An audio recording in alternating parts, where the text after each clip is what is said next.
तहसीलदार कहना था कि मैं तो ऐसे ही फैसला सुनाता हूँ, मेरी मर्जी।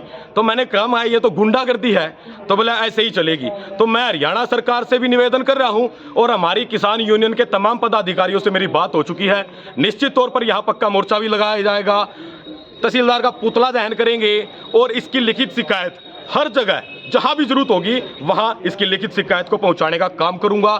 और साथ ही साथ में जो ये तहसील के नाम पे जो किसानों की लूट का जो भ्रष्टाचार का अड्डा बना है, इसके खिलाफ बड़े मजबूत तरीके से आवाज उठाएंगे। और अगर ये बहम में है तहसीलदार साहब कि भाई ये जनता का मालिक बन के बैठ गया है, तो वो बहम भी किसान यूनियन निकालने का काम करेगी। कल की बैठक हमारी होके इसराना, उसके बाद हम डीसी साहब से इसके खिलाफ लिखित में ज्ञापन दे के आएंगे। उसके बाद 22 तारीख को सरकार के साथ, जो हमारी केंद्र सरकार के साथ, माननीय कृषि मंत्री के साथ जो हमारे मोर्चे की मीटिंग है, जो हमारा आंदोलन चल रहा है, उस आंदोलन में भी हम इस बात को पहुंचाने का पूरा भरसक प्रयास करेंगे और बताएंगे सरकार को कि किस तरह उनके अधिकारी किसानों के साथ लूट करते हैं।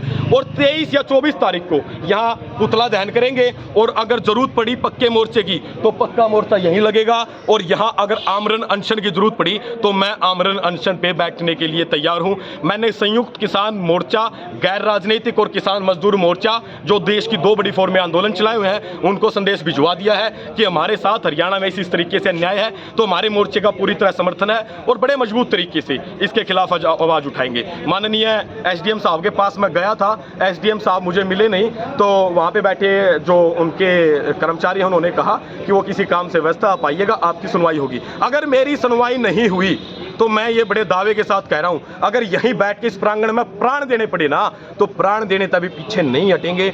जब हम दूसरे लोगों के लिए, जब हम अपने हक और अधिकारों के लिए केंद्र सरकार से संघर्ष कर सकते हैं, तो एक भ्रष्ट अधिकारी की क्या हैसियत है कि वो किसानों के खिलाफ, किसानों को गुंडागर्दी से अपने ऑफिस से बाहर निकालने की धमकी देगा और वो कहेगा मैंने जो फैसला कर दिया उसको नहीं सुनता।